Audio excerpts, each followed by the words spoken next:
Welcome to Starting Small. Today, I'm joined by Lena Korres of Korres. Lena, thank you so much for joining me today. Hi, Cameron. I love the opportunity. Thank you so much.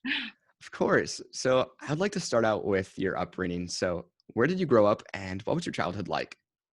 Oh my God. I've never been asked this question really. Nobody starts that, way back. Yeah, Uh, well, I had an amazing childhood growing up in Athens, Greece, and it was we have those big Greek families, and it's like our extended family, grandmothers, everybody involved. So, as a child, you get to have this, bigger circle of love, and for us, it was all about when does the summer begin? When does the school end? When do I begin? Counting the times that I went to the beach and the ice creams that I'm eating. So really happy memories. amazing. Growing up, would you say that you had an entrepreneurial mindset, say like lemonade stands or Sony products? Oh my God, no, I don't think so. No. Doing it later, I wouldn't, no. Yeah. So for your education, where did you end up going to school then? And what did you study? Okay, my education is something that, now if you ask me who I am really, what I studied is a big part of me. I studied chemical engineering, Mhm. and back then, engineering was number one, not for girls, and number two, really, you don't know, what you would be doing after the school, but it kind of, it spoke to me because I was a very problem solving and analytical thinker. And, my teachers and professors and everybody said, you should go to engineering schools. So I picked chemical engineering because I thought, okay, I love chemistry and maybe I can make things. Maybe that could be an opportunity to learn how to do things that you like.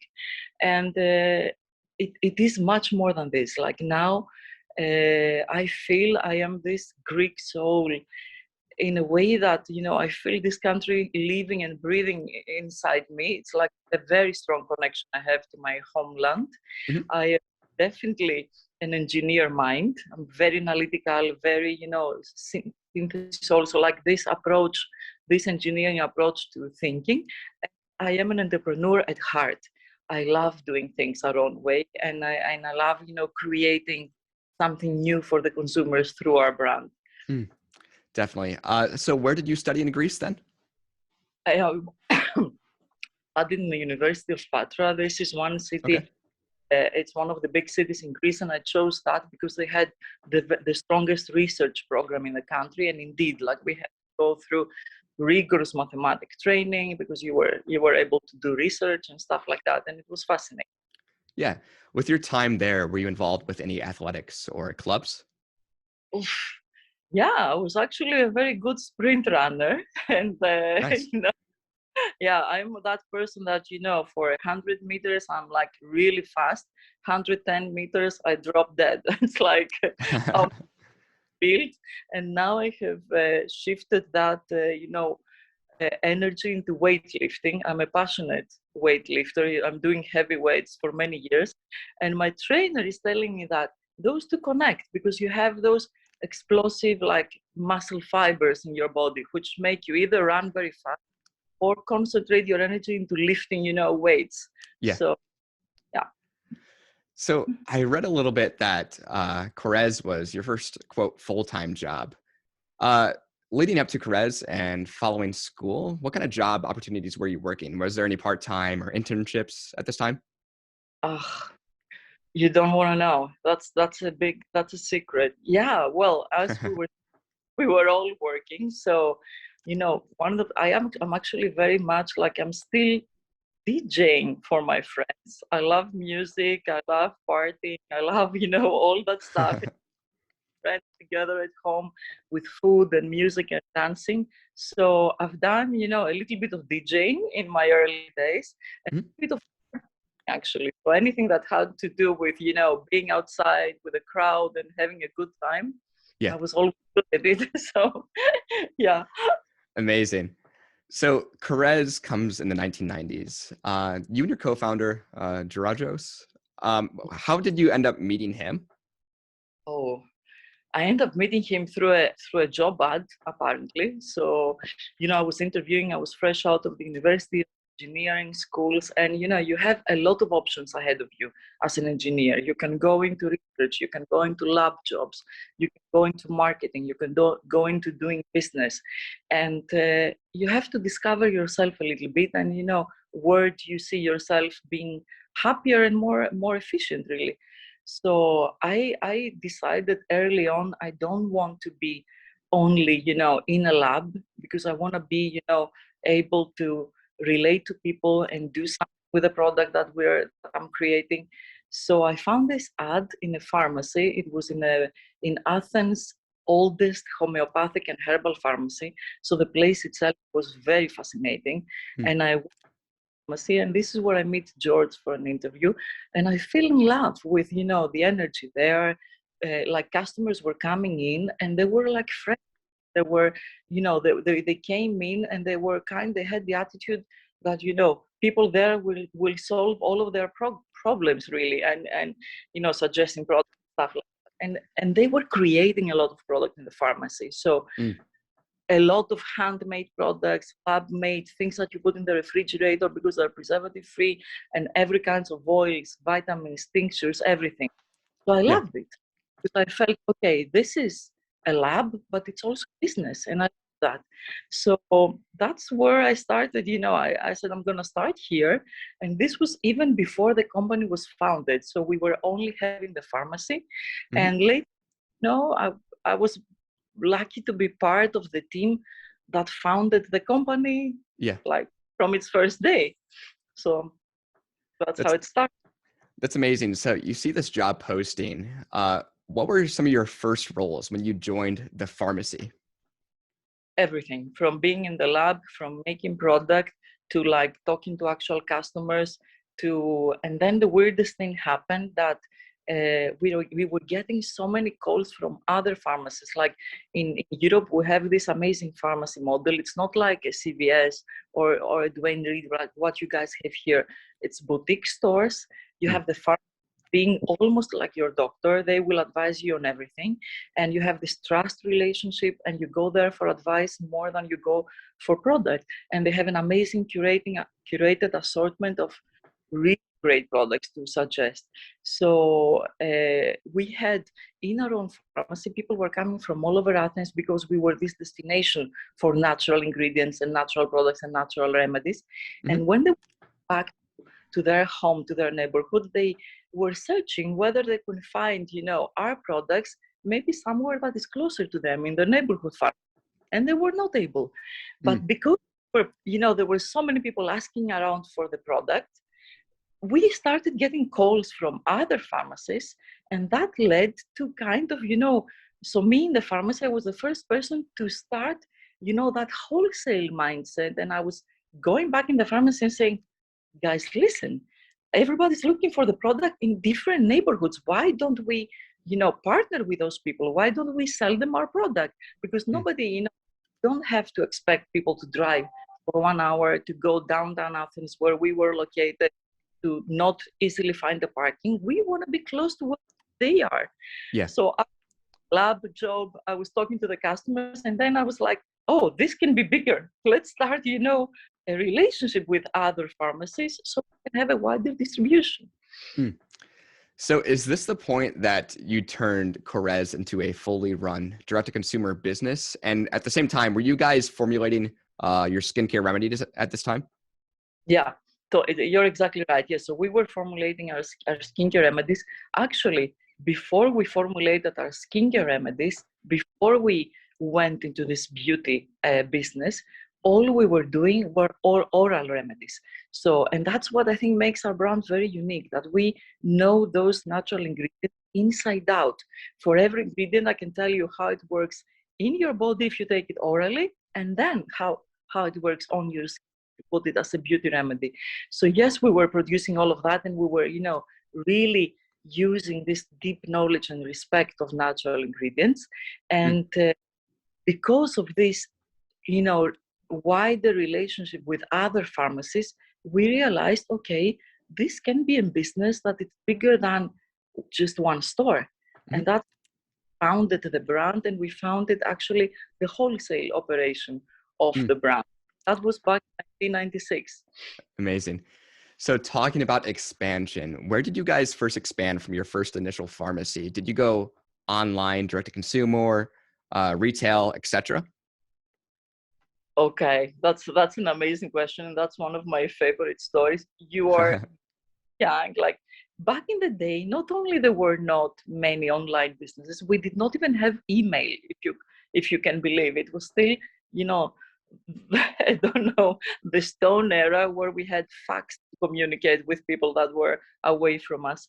Mhm, So what happened is that very early in the beginning of our brand, and while we were expanding our business in Greece, and that was happening like in an expedited, way, because word of mouth worked wonders for us, and everybody loved the product. And so this started becoming much bigger than we expected. mhm, And then we're only a 2-year-old company, really a baby brand. We had people from abroad asking about the product, and our first adventure, our first, export activity outside our home country was actually the US, which mm, is so way and such an overwhelming and big market. And yeah. it happened to, there was this distributor and lover of everything European, and he was based in New York, and he was on holiday in Greece, and he discovered our products on the island of Crete in a small pharmacy, and he sent us, like I was saying, a fax back in the day saying, "I really love your products. How can I meet you guys? How can I bring it to the US?" So before, we had any idea what we were doing as a business, we found ourselves exporting in the US market. Wow.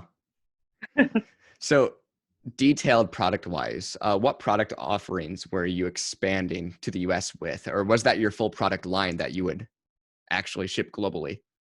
Well, we had a very small global product line, nothing like Mhm, what we have now. I mean, right now, this is a lifestyle brand, and I'm like, I can proudly share with you that in Greece, in our homeland, there is no family that raises children or kind of take care of their family without our product, either it be, skincare or our shower gels or hair care products or supplements or anything. We have a huge assortment.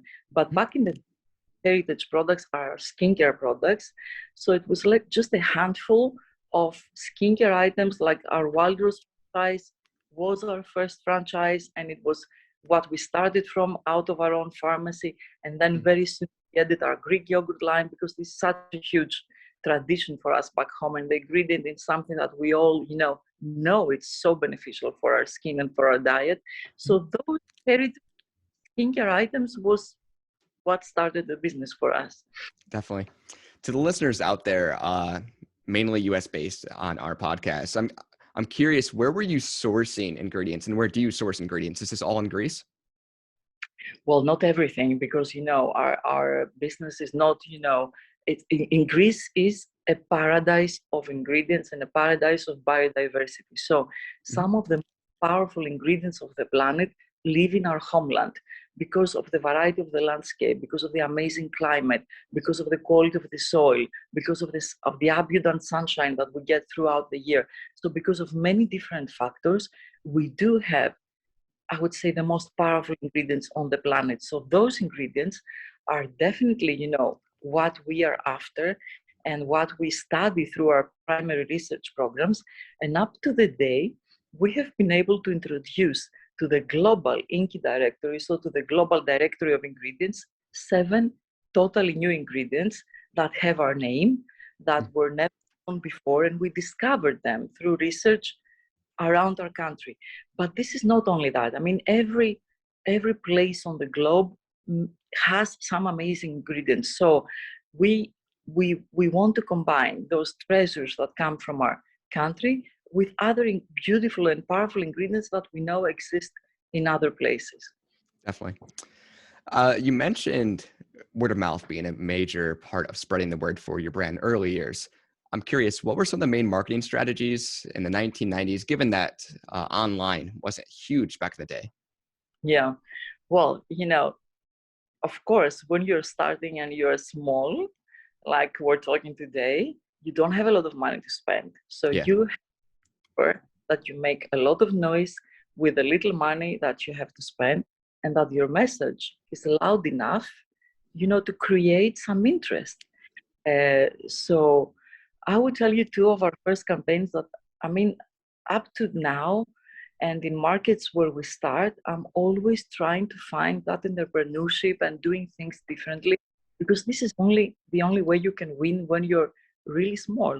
Hmm. So the first print ad that we were able to ever make did not go into one of those, big magazine beauty titles like Vogue or an Allure or like Harper's Bazaar, because those titles were big already in the Yeah. day. For print ad was the main way to advertise.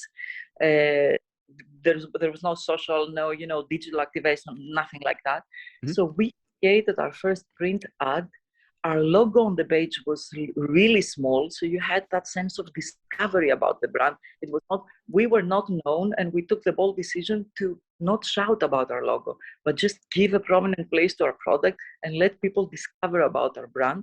And we did our first print ad in National Geographic, which is Wow. crazy to think about it. It's not where your consumer sits, but Yeah. it made it for the brand.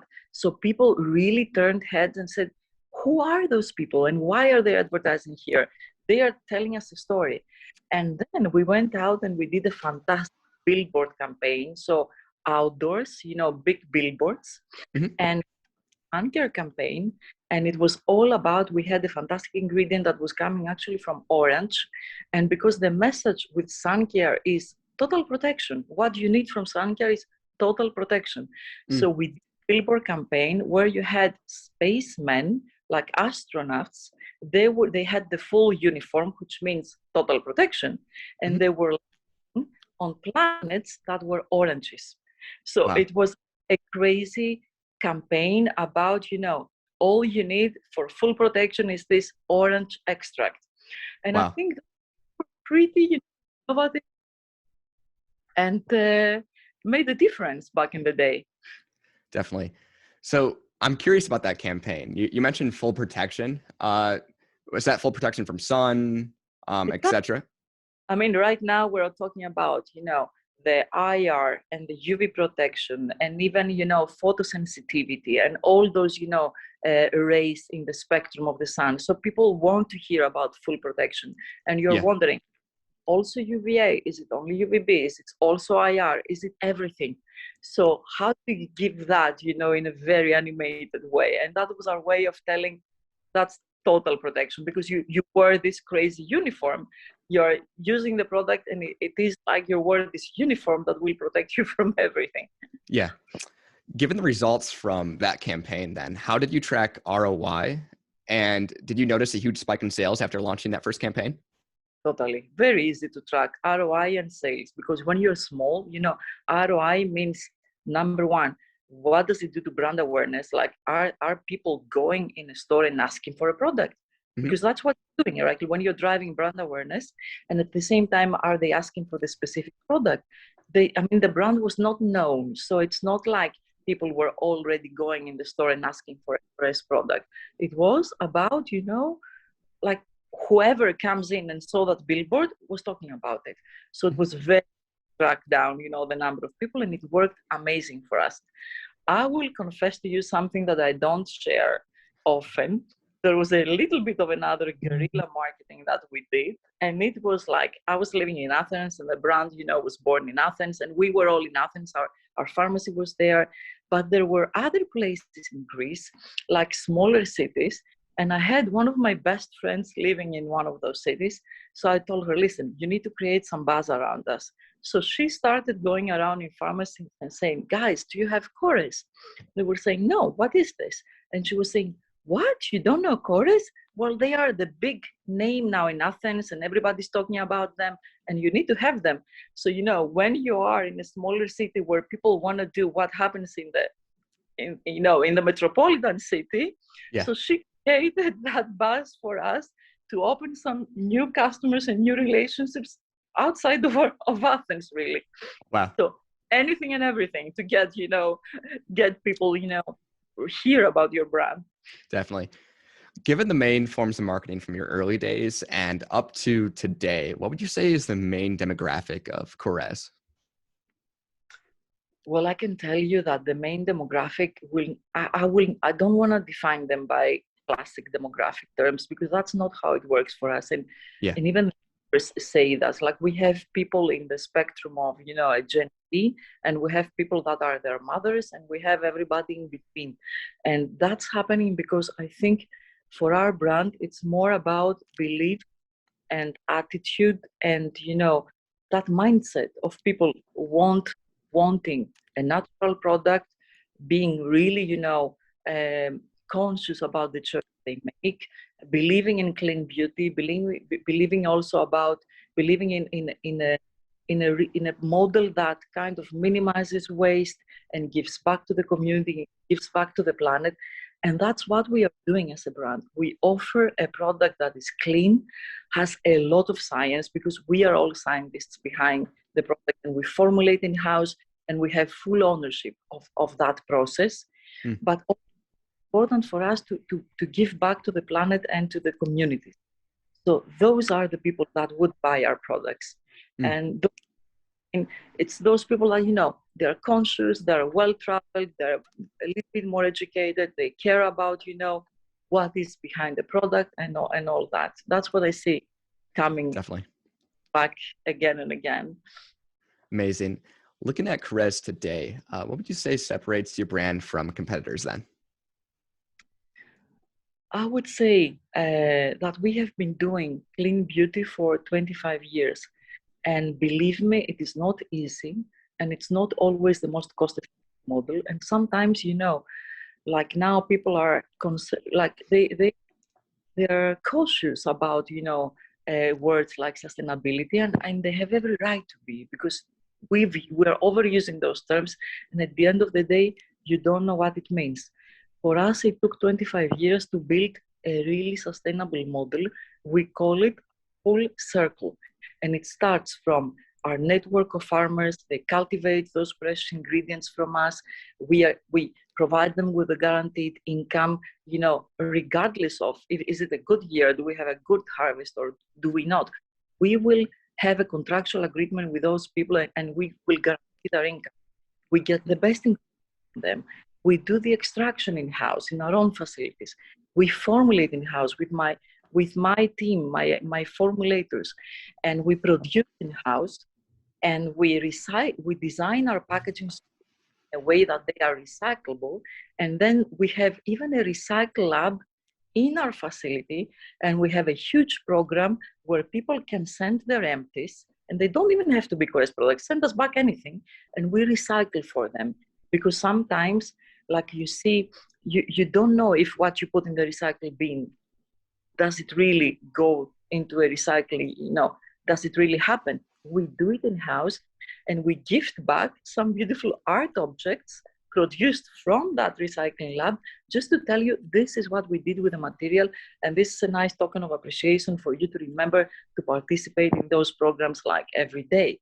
So that full circle process, I think, is a pretty unique universe, and it took a lot of years, a lot of investment, a lot of knowledge. We had to acquire know-how, the partnerships and the networks and all of that to make it reality. And I think it's a beautiful platform for the consumers to be part of. Consumers want to do nice things. They want to participate in something good, but you don't always know how. Yeah, So I think it differentiates us. I want to invite people in to be part of that process. And because we do it A to Z, I'm here to tell you everything. What is in those products? We own the formula. I know the names of the farmers that cultivate those ingredients, and you can be part of that process with us. I think that's what really sets us apart. definitely. That's amazing. I'm sure this has shifted from the early days, but what would you say is the ratio of distribution between your online sales, maybe your retail, in-house, pharmacy, etc.? What is the ratio? The ratio, that's an interesting question, because I'm thinking now locally and globally, and like Very true. markets that increase, we are not very penetrated in the online sales yet, while the US, is so strong in online sales. So it's hard for me to pin a number, but I would Yeah. say that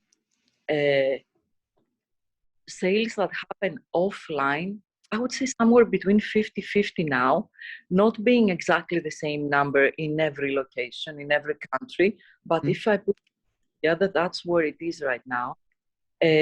I believe really that online is an amazing channel. I myself, I'm not like 20 years old, but I buy everything.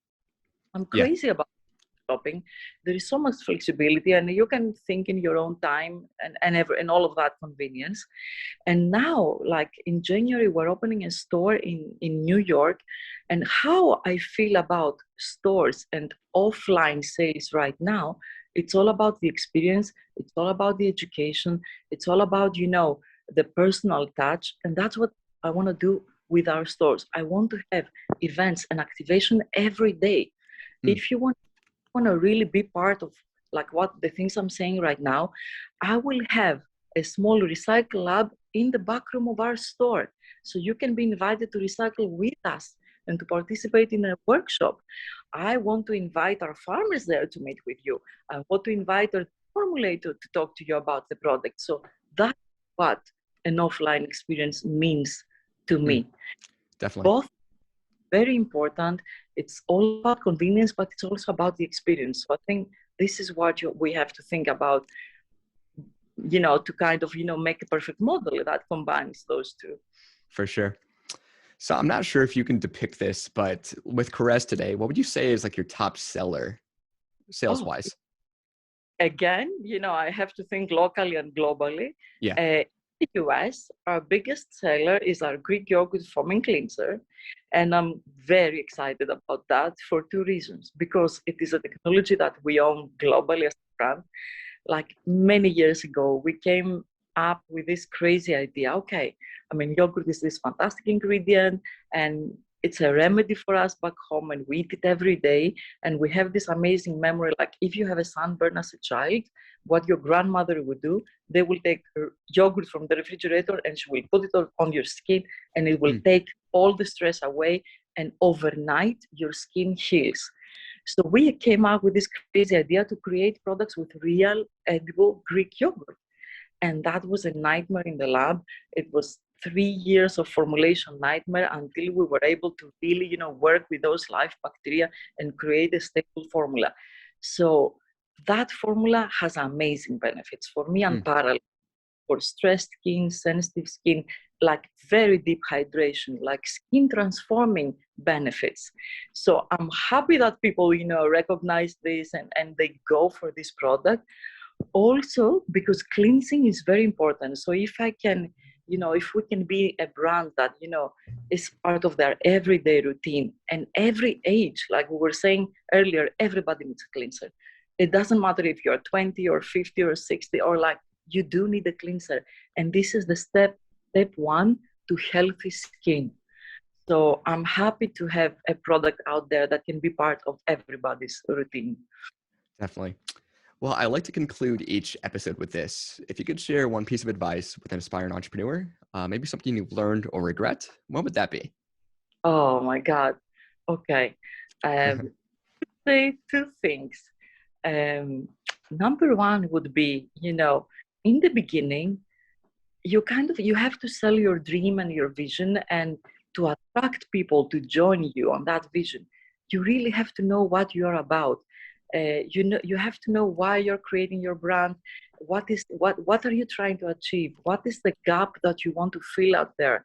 What are you dreaming to give the consumers that doesn't exist out there? For us back in the day, all natural products, believe me, they were really bad. They were very simplistic. They were smelling bad. They were looking boring. They were all brown. It was so we said, why would you have to compromise so big, to use a natural product? So we said, we want to create amazing natural products that are very scientific and they have all this clinical efficacy and they smell and look good and they make you feel happy. That was our dream. So you need to have a dream for people to come with you, to join you. And that will be what, will keep you optimistic and kind of keep you going in the difficult days. Mm. That would be number one kind of advice. But also, I want to say the following: it's a beautiful journey. You will get to meet so many people that you would not meet otherwise. You get to form your own culture as a brand and as a family, and you get to grow together with people that you love and you share the same, that's an amazing journey. I feel now that I have lived 5 professional lives, not one, because of of this vast experience and of this vast exposure to people and to different things that you have to learn and achieve, and that Mm. is a gift. So don't forget that, even when things are hard, it's going to be an amazing journey. Definitely. Well, Lena, thank you so much for taking the time to join me. And to the listeners out there, make sure to check out Korres at korres.com. Thank you so much, Cameron. It was really enjoyable. I love this discussion, and thank you everyone for listening to us, and I hope you guys enjoy our products.